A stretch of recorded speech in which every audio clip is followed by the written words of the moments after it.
Yun guys, may bago na naman tayong natulungan na customer about sa Samsung TV, yung common issue ng Samsung TV na blinking indicator lights. Yun po, blinking indicator lights.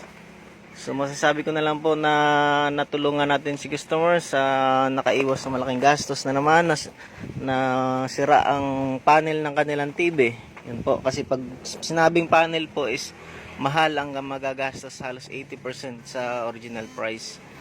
So yun po, natulungan natin si customer na magawa ang kanilang TV sa eksaktong halaga lang na may 3 months warranty po mga sir.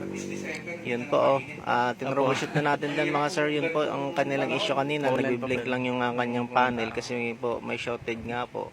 May shortage naman yung panel. So yun, na-repair na natin, tapos hindi na po natin dyan ini-explain ng dahan-dahan dyan or kung kasi hindi po pwede ma-DIY kasi lalo pong nasisira ang Samsung pagka hindi maayos ang pagkagawa o pagkaka-repair. Lalo po masasayang ang inyong TV, kaya po maaari lamang pong ibigay sa technician or itawag ng technician agad pag nagaganyan na po ang inyong TV.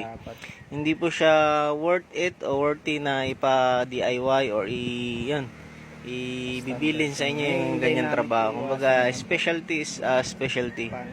Kung mahal nyo ang inyong pera o TV, yun po, magtawag na kayo ng ibang skilled na technician na gagawa.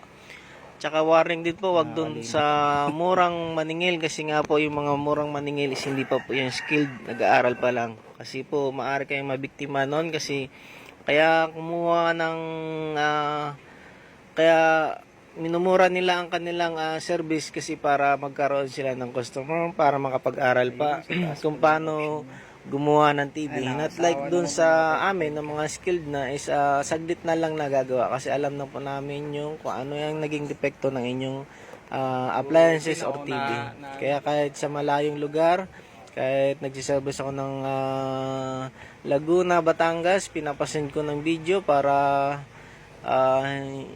may pruweba na agad na kayang gawin or hindi, or para maisabi na agad o kayang gawin o hindi, at ang presyo maisabi na agad. Yun po yung mga sir, yung pangalawang TV nila is in-adjust na rin natin yung brightness dyan tsaka backlight settings kasi yun pong malaking factor kung ba't nagkaroon or nasira ang kanilang TV.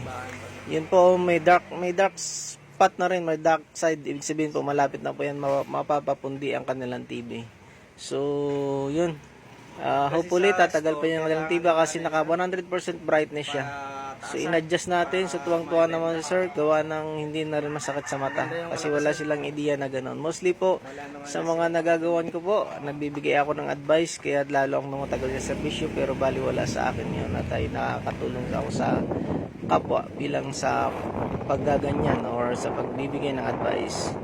Yan po, pauwi na po tayo dyan. Sa mga gusto pa po magpa-home service, nagsiservice pa ako ng Laguna, Batangas, Rizal, at sa maabot ko pang makakaya na siservisan po. Taga Imus Cavite po ako mga sir. Don't hesitate na mag-visit sa akin. Sa messenger ko po, Facebook page, para makapag-usap na maayos. Maraming salamat.